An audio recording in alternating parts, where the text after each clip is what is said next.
Assalamualaikum warahmatullahi wabarakatuh. Baik, kita lanjutkan materinya. Kali ini kita akan membahas mengenai materi pencarian atau searching. Setelah sebelumnya kita membahas materi sorting atau pengurutan. Untuk materi ini hanya sedikit memang nanti kaitannya karena tidak serumit seperti sorting yang ada tingkat dasar dan tingkat lanjut, juga ada beberapa algoritmanya.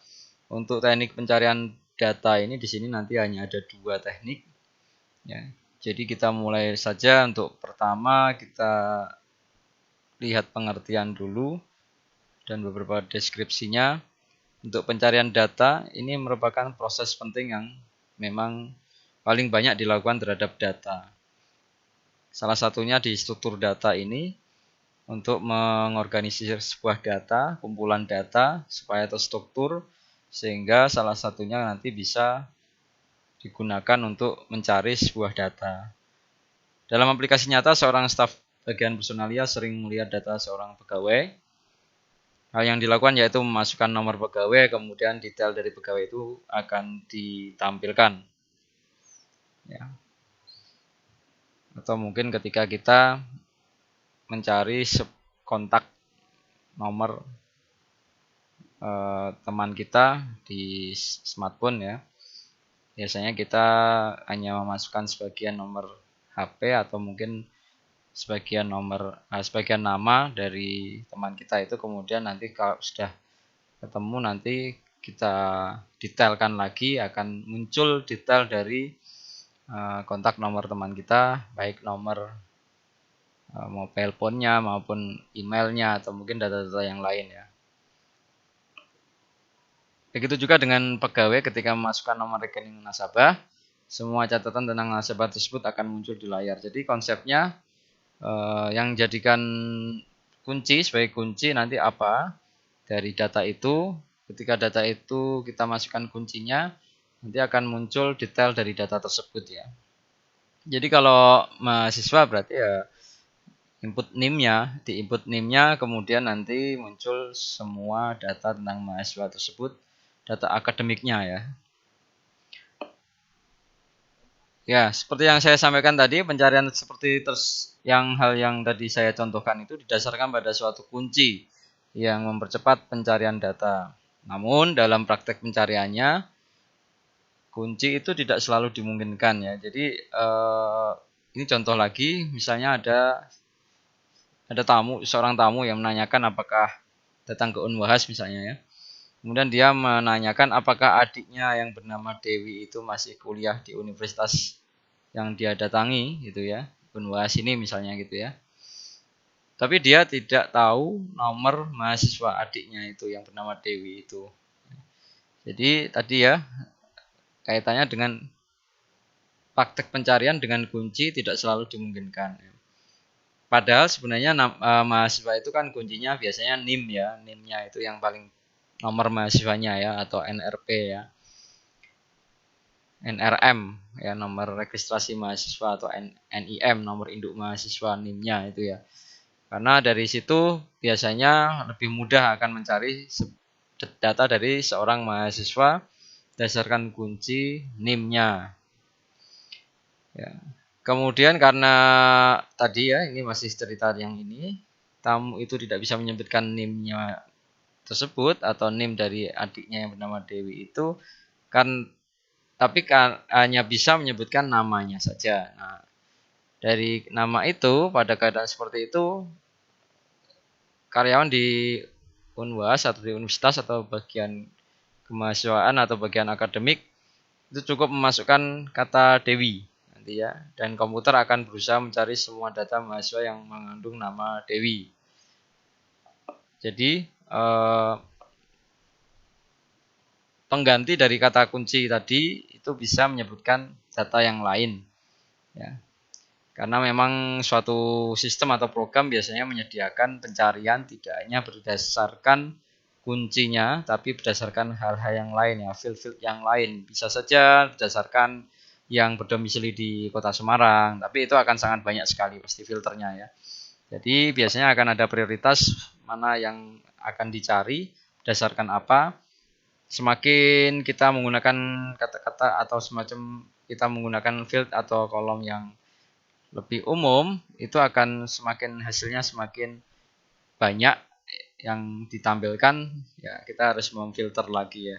Tapi kalau kita menggunakan kata kunci NIM atau nomor mahasiswa, itu akan lebih tertuju pada satu mahasiswa saja, karena kita tahu sendiri bahwa NIM mahasiswa di satu universitas itu tidak akan sama dengan yang lain ya, karena unik gitu ya, karena jadi kunci juga ya.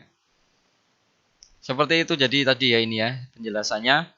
Praktek pencarian dengan kunci memang tidak selalu dimungkinkan. Kita bisa menggunakan alternatif yang lain seperti yang telah disampaikan tadi ini. Dalam kasus ini ya, hanya namanya saja yang diketahui atau mungkin tanggal lahirnya ya.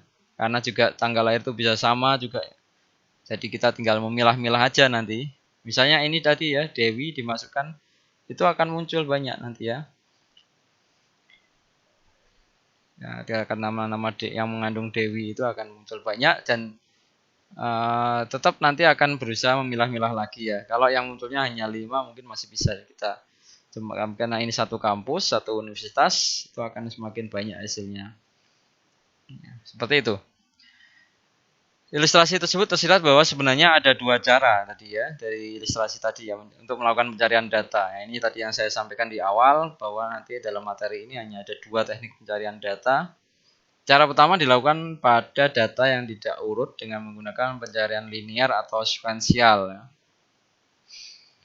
Cara kedua melakukan pada data yang urut dengan menggunakan pencarian biner nanti.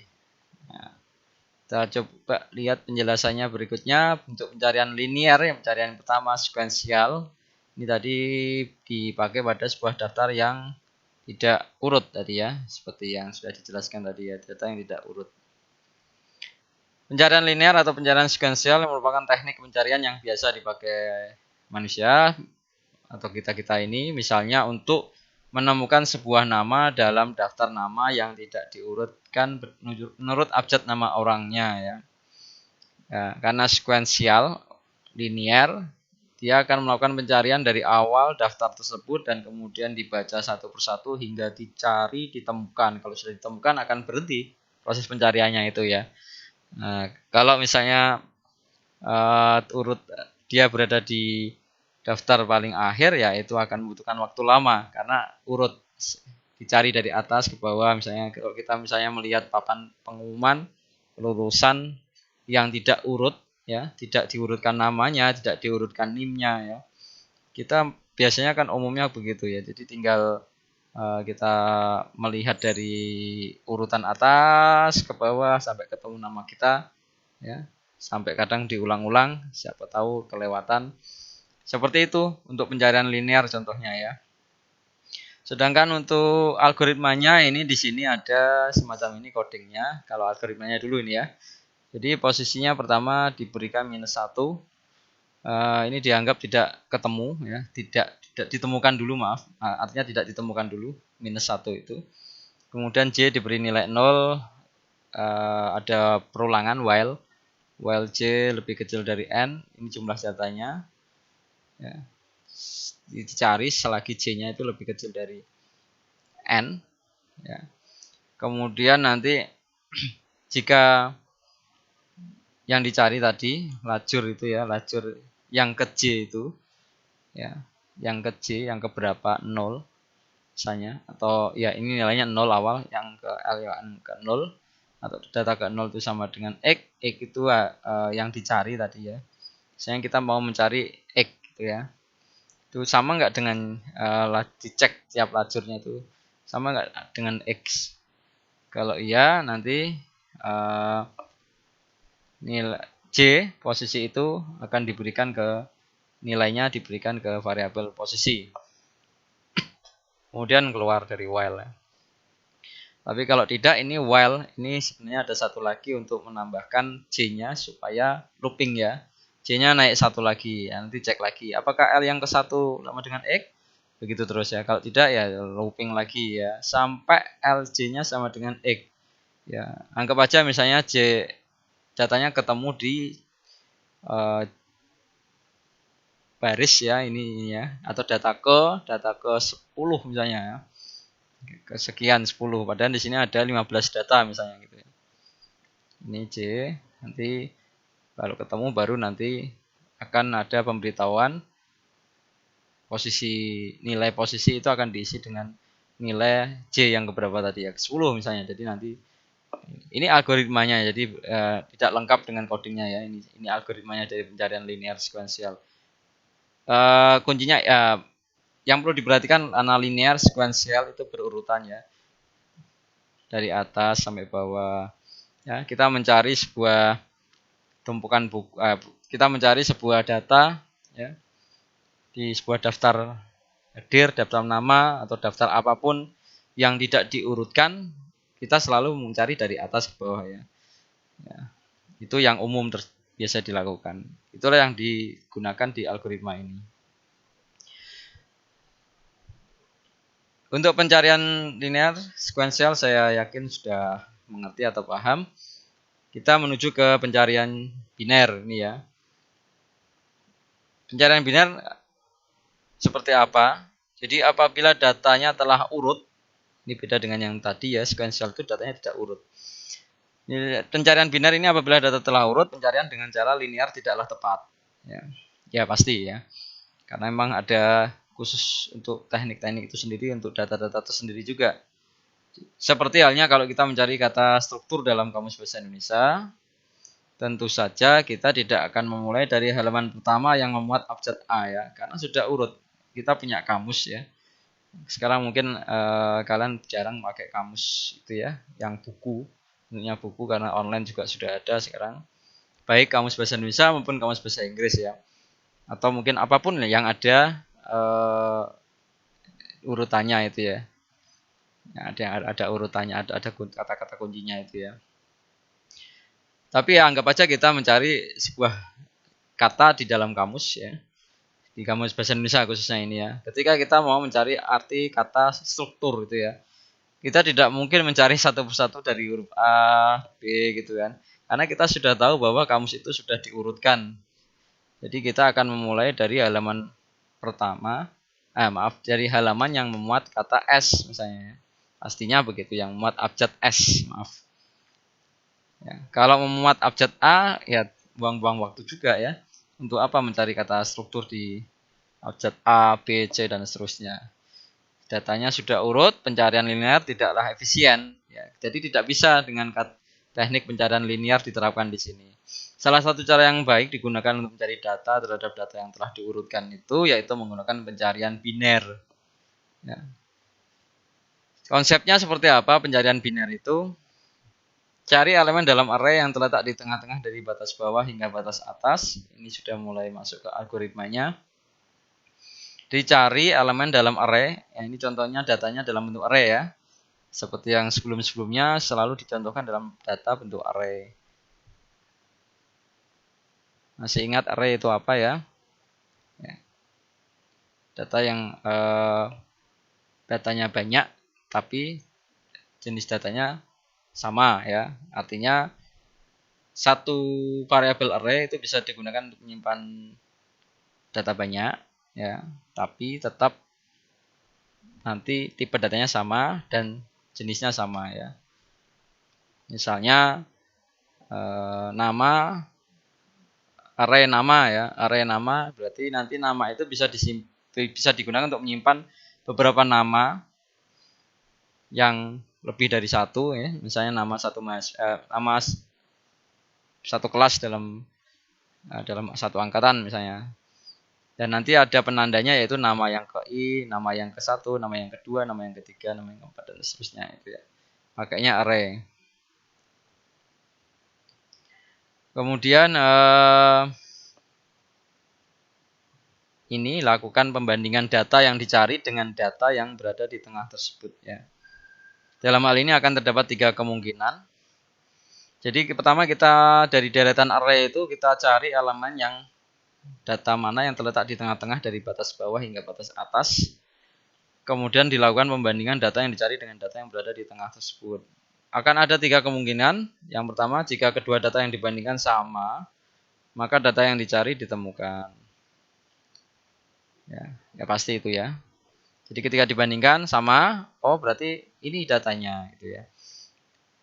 Kemungkinan yang kedua adalah apabila yang dicari bernilai lebih kecil dari elemen yang berada di tengah itu, maka pencarian dilakukan pada data yang berada di kiri elemen tengah ya. Jadi ketika yang dicari itu, ya, yang dicari apa? Ternyata lebih kecil daripada elemen yang berada di tengah. Maka karena sudah urut ya, anggap aja nanti ada contohnya ya sebenarnya. Anggap aja ada angka 1 sampai 10 atau angka 1 sampai 11 boleh lah ya. Biar saya dapat nilai di tengah-tengahnya misalnya 5 gitu ya. Atau 6 ya, 6 aja. Nilai tengah-tengahnya 6, maaf ya. 6. 6. Yang saya cari sebenarnya angka 3 misalnya gitu ya. Data yang angkanya 3 gitu ya. Karena dia lebih kecil daripada elemen yang di tengah-tengah 6 tadi, maka saya nyarinya yang di sebelah kiri ini ya, kan lebih praktis. Saya nyari yang bagian di sebelah kiri sini ya.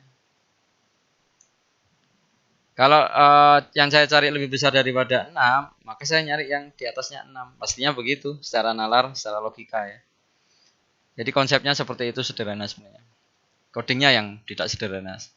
Algoritmanya seperti ini, jadi ada batas bawahnya diberi nilai 0, kemudian atasnya n-1, ini supaya nanti nolnya tidak terhitung. Jadi ketika ada arraynya 5, berarti itu kan 0, 1, 2, 3, 4. Nah, 0, 1, 2, 3, 4. Nah, tapi nanti ketika kita nulisnya bilangnya 5, 5 min 1, jadi tetap 4 batas atasnya ya, batas bawahnya tetap 0. Kemudian posisinya dianggap tidak ditemukan dulu, posisinya -1, while-nya ada perulangan di sini. Perulangan atas ya, batas atas, selama batas atas itu lebih besar daripada bawah, itu akan berulang terus. Nah, nanti sampai batas atasnya berkurang sampai sama dengan batas bawah yaitu 0, begitu ya. Kemudian ada nilai variabel tengah itu saya anggap saya mau mencari elemen yang tadi ya, ini langkah pertama.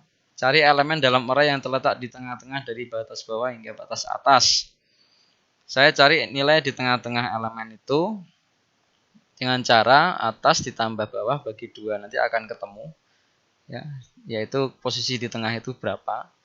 Kalau nanti misalnya koma ya akan dibulatkan karena pasti akan urutan itu pasti akan integer ya. Tidak akan ada urutan 5,5 gitu ya. Tapi akan ada urutannya 5 ke 6 gitu ya. Sehingga array yang ada indeksnya di dalamnya ini, elemen arraynya itu akan menunjukkan tengah. Misalnya tadi ya 6 gitu ya misalnya. Ternyata tengah-tengahnya 6, misalnya 11 tadi ya. Atasnya itu tadi misalnya anggap aja 11 ya. 11 tambah 0. 11 tambah 0. Ini kalau bisa mau 6 ya berarti atasnya 12 gitu ya. Jadi 12. Kalau 12 tetap mulainya ada 0, 1, 2, 3, 4, 5 sampai 11 ya. 12 tambah 0 misalnya. 12 bagi 2, 6. Nah, ini ketemu 6. Kemudian data pada bagian kanan. Oh, maaf. Kita ketemu 6 ya. Kemudian setelah itu 6. Ini 66 jadi ini ya. Jadi angka yang ke-6 gitu ya. Kemudian kita melakukan pembandingan data yang dicari dengan data yang berada di tengah tersebut. Ada 3 kemungkinan ya. Kemungkinan pertama lebih besar, kemungkinan pertama lebih kecil, atau sama dengan ini ya. Ya, tinggal yang dicari yang di mana. Misalnya X, yang dicari yang X ya. Apakah X lebih besar dari L?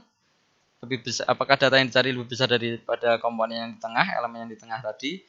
Kalau iya berarti nanti data akan di bagian kanan. Jadi nanti nilai bawah itu tengah tambah 1 gitu ya. Ya.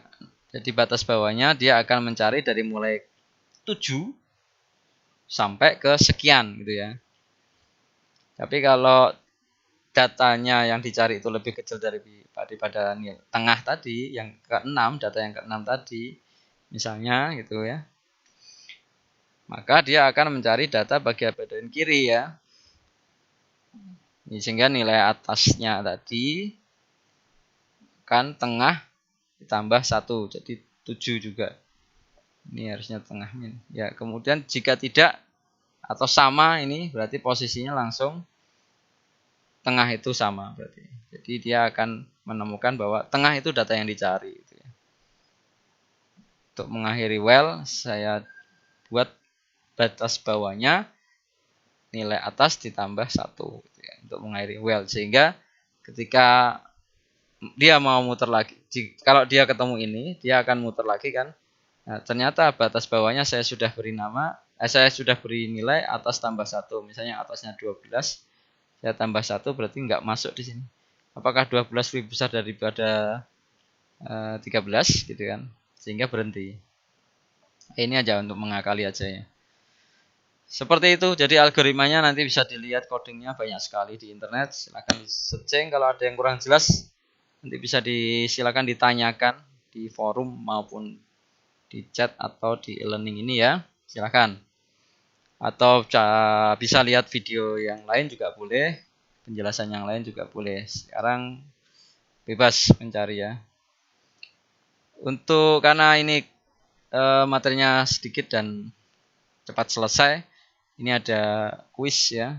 Sebenarnya ini kuis ini biasanya saya terapkan di kelas ya, tapi karena ini kita online pandemi ya, nanti kuisnya langsung dikerjakan di masing-masing saja. Kalau di kelas biasanya saya buat semacam kuis yang rame-rame gitu, jadi interaktif gitu ya. Tapi ini tidak, nanti kerjakan sendiri-sendiri berarti ya. Jadi kuis ini saya menggunakan platform nanti kahoot.com ya. Sudah saya buat, hanya 15 pertanyaannya mengenai struktur data semua. Nanti masing-masing pertanyaan ada waktu untuk menjawabnya, maksimal 20 detik. Jadi pertama nomor 1 akan dimunculkan, di situ akan ada pertanyaan, kemudian Anda menjawabnya. Jangan sampai melebihi 20 detik ya. Kalau melebihi waktunya akan jalan ya. Jadi masing-masing satu pertanyaan ya, bukan waktu keseluruhan ya. Waktu masing-masing pertanyaan, satu soal itu waktunya 20 detik untuk menjawab. Jika melebihi nanti dianggap tidak menjawab dan akan menuju pertanyaan berikutnya. Terus begitu sampai pertanyaan yang ke-15. Nanti akan ada rankingnya, siapa yang benar, ada ranking skornya yang tinggi mestinya di ranking hex score akan ada di situ ya. Bisa gunakan smartphone atau laptop kalian. Caranya Anda nggak perlu nggak perlu pakai harus install aplikasi ya. Ini bisa pakai ini ya. Browser, jalankan browser kemudian kopikan alamat berikut ini. Kalau mau pakai aplikasi lebih bagus, tapi ini sudah saya berikan alamatnya ya. Ini kalau saya sudah PDF kan nanti bisa di-download, bisa langsung diklik. Ya. Setelah diklik nanti akan dibawa pada satu halaman Kahoot itu, struktur kuis, struktur data, kemudian isi nama lengkap kalian pada bagian enter nickname ya. Meskipun di sini kata-katanya nickname, tapi tolong diisi nama lengkapnya ya, bukan nama samaran, karena nanti akan ada rekap nilainya dari situ. Salah satunya di kuis ini ya. Jika sudah siap, setelah ngetik nama lengkapnya, silakan klik OK Go ini ya. Hati-hati tadi ya, ada 15 pertanyaan, masing-masing 20 detik.